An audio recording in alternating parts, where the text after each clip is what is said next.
Okay, I wanted to share this little video with you about this obstacle, which sounds like is something holding you back from maybe learning more about this coaching opportunity or even like officially diving into it. So this is actually something I hear a lot from people who are in your situation, and it's also something that I struggled with when I was first thinking about jumping into coaching and becoming a coach and all of that jazz, because obviously we live in a day and age where social media is a huge part of, everyone's lives. It's a huge part of business. And as a coach, like if you're running a virtual business online, it's important that you have a platform, a virtual platform online. Sorry, my dog's in the back. A place where people can go and check you out and learn more about you and learn more about the services you provide, and a place where you can also expand your reach, right? That's like really what social media is. It's a tool for us to, instead of me like building my coaching business here in my town where I live and putting flyers on every single person's door, social media gives me this gift and this opportunity to connect with people in, another state, another country even, and all around the world, really. So I think the first step really to like thinking about using social media as a tool for your coaching business is we need to understand that it's a tool. Like that's all it is. It's just a tool. It's not a metric to compare yourself to someone else. It's not something to get online and just like scroll, right? And go through all of these posts and start feeling bad about yourself and start making posts therefore to make yourself look better or look good compared to other people. Really, when it comes to social media with building a coaching business, you have to flip the script, and social media becomes about service. It becomes about how can I show up on this platform and serve and help and guide and educate and inspire these other people on here. And I think right now is a really special time because you can choose something that you're really passionate about. Sorry, my dogs, gotta make sure they're not chewing on something they're not supposed to.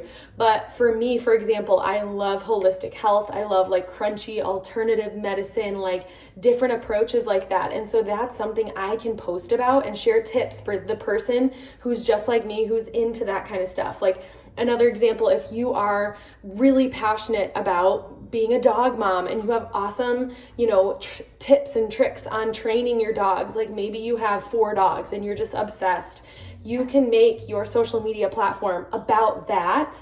And then as you build connections with people and grow your platform just through providing value to people and education and inspiration in different forms of posts, you will build a relationship with people individually, and that can turn into potentially helping them with their health and wellness. Your social media doesn't have to be about health. It doesn't have to be really about anything other than what you're really, really passionate about. So, if you're someone who's passionate about yoga, maybe that's what your social media is going to be about, and that's what you're going to kind of help people with. But when it comes to social media, it becomes so much fun when you dive into it from this perspective of things, because again, it's not about me. It's not about like documenting my life or sharing my life. Yes, I do life updates on there every now and then, but it's not like, okay, I just went to the coffee shop today and I'm just going to like do a story of my entire life and I'm constantly on my phone and I'm never unplugged and I'm never really present with the people around me. Nowadays, it's beautiful because we get to choose a topic, right? Choose like your audience, basically. Like I want to help other women who are into crunchy alternative medicine, holistic health, who are probably married, who are maybe in their 20s to 30s to 40s age range is usually women I work with, right? Like you get to decide all that, and then you get to like create this social media platform based off of that. And if you start, no matter how many followers you have, like let's say you start and you have 0 followers, it doesn't matter because you can grow that. There are tangible ways and steps to grow that. There's courses that actually my upline coach, my mentor, she created a course to help with social media. I follow someone on Instagram, Brock 11 Johnson is his handle, and he's all about teaching people how to grow their social media. That's what he's passionate about. That's kind of like his thing. That's what he's known for. And he specifically likes to help people who are entrepreneurs or building their businesses virtually. So hello, that's me. That's you if you decide to become a coach too. And so yes, like if when I started, I had 800 followers on social media. I have so many other coaches on our team right now who started with 300, 100. Some people started from absolutely square one, square zero, basically, with no followers. Like they started a brand new account, and it's possible to do that. And if I grew from 800, to where I am now, almost 10,000, that means it's possible for you too. And the other thing that's really cool is when it comes to like our following on social medias and all of that, number one, like I said, I didn't wake up there. It took time, it took consistency, it took posting over and over and over and over for the past 5 years. I've been a coach for 5 years. So this has been a very, very slow growth, but it has been growth. And that same thing will happen to you if you show up consistently and post again about that like one topic. Focus on something you're really passionate about, and then helping people in that area, providing value, and then it can be an easy segue into, helping people with their health, their fitness, their nutrition, all those things that we will eventually do when it comes to coaching when you get started with us. But the other thing I wanted to say about social media is that when you get started, like I said, you have to make this mindset switch. It's not about you anymore. It's about what can I do to help serve the world, right? What can I do to help offer guidance and inspiration and education to other people? Sorry, this is my puppy Stella.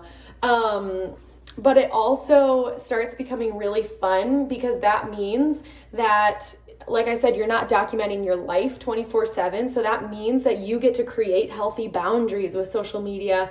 And just because you build and grow your business on social media doesn't mean that you're on, right? Because we're not supposed to be working 24/7. So why would you be on your phone and on social media 24/7? I probably spend about like 2 hours on social media max, and that's mainly engaging with other accounts, other people, building relationships, building connections with people, maybe inviting them to join me if it seems like this could be a good help for them. And then last thing I wanted to say, I'm jumping all around here, but hopefully this helps you. When it comes to social media, we also have to think about, like, as a coach, and really if you're building any kind of business on social media, your goal isn't to go viral. Your goal isn't to have 100,000 million followers. Like, that's not the goal, because that won't help me be successful. If I have 100 followers, imagine 100 people in a room with me, right? Like, that's a lot of people. So it's not really about quantity, it's about quality. So if you have, let's say, 100 followers and none of those people are really similar to you, none of them connect with you, none of them are interested in what you're sharing about and what you're passionate about and what that like subject is that we kind of decide on as a coach, then you're gonna have no success. But if over here you have 100 followers and every single one of those people, or let's say 90% of those people, are so similar to you, they have a lot in common with you, you guys like could be friends in real life, it's like your people, right? Like your niche, your audience, you are going to have so much more success. So again, it doesn't come down to like how many followers you have. I know people who have 50,000 followers and they have very unsuccessful businesses, either in another area or with coaching, because those people, that audience, wasn't grown from an organic place, and it wasn't grown from a place of trying to connect with like-minded people. They either like bought their followers, or they did it in a weird way where they just clung on to some viral topic, but it wasn't really them. So quality really matters, and it really doesn't, like at the end of the day, I know successful coaches who have less than 10,000 followers. Hello, I'm one of them. I know tons of coaches who are like literally top 10 in our entire network of coaches who have less than 10,000 followers. Like, I will teach you how to grow. Our community will teach you how to grow. If you are willing to put the action steps in that we tell you, learn how to get good at videos and reels. Like, everything is a learning process. Don't expect yourself to show up on day one and be an expert. That's not what this is about. I know a lot of jobs are like that. You have to have these prerequisites, these qualifications ahead of time, but coaching is the opposite. You start and you learn as you go. And social media is one of those aspects, but it actually will become something that you're really in love with and have fun with and don't have to, be on 24/7 hours a day. Okay? Hopefully that helps.